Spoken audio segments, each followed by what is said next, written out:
భక్తాలి బృందాలి సలక్షణాశాః సంపూర్ణకర్త్రీం మహిషాసనాం శివాం మంజీరనీరస్వర ఘోషదీప్తాం వనదుర్గమాంబాం శరణం ప్రపద్యే. శ్రీ ఏడుపాయల వనదుర్గ భవానీ దేవస్థానం తెలంగాణ రాష్ట్రంలోనే ఎంతో ప్రసిద్ధమైనటువంటి క్షేత్రము వనదుర్గ భవానీ క్షేత్రం.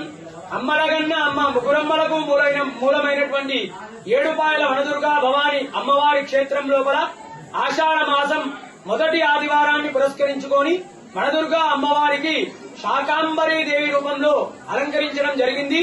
ఉదయం నుండే కూడా భక్తుల రద్దీ అధికంగా ఉంది. ఉదయాన్నే 4 గంటలకు అమ్మవారికి విశేషమైనటువంటి అభిషేకము, తదనంతరం అమ్మవారికి శాకాంబరీ దేవి రూపంలో కాయకూరలు, కూరగాయలు, అదేవిధంగా ఆకుకూరలతో విశేషమైనటువంటి అలంకరణ చేయడం జరిగింది. ఈ యొక్క ఆషాఢ మాసంలో శాకాంబరి అలంకరణ చేయడం వల్ల గాని, అమ్మవారిని దర్శించుకోవడం వల్ల గాని సీజనల్ వ్యాధులన్నీ కూడా తొలగిపోయి ఆరోగ్యంగా ఉంటారు. అదేవిధంగా ఈ యొక్క శాకాంబరి దేవిని దర్శించుకోవడం వల్ల సకల శుభాలు, అష్టైశ్వర్యాలు, ఆనందము, సంతానము, ఆరోగ్యము, అదేవిధంగా పాడి పంట వ్యవసాయము బాగా పండి అదేవిధంగా ఈ యొక్క లోకమంతా కూడా సుభిక్షంగా ఉంటుంది.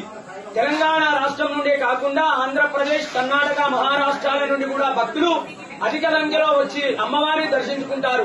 వచ్చేటువంటి భక్తులకు కూడా ఎలాంటి ఇబ్బందులు కలగకుండా ఆలయ ఈవో వీరేశం సారి గారు అన్ని ఏర్పాట్లు కూడా చేయించారు. వనదుర్గా భవానీ మాతాకి జై.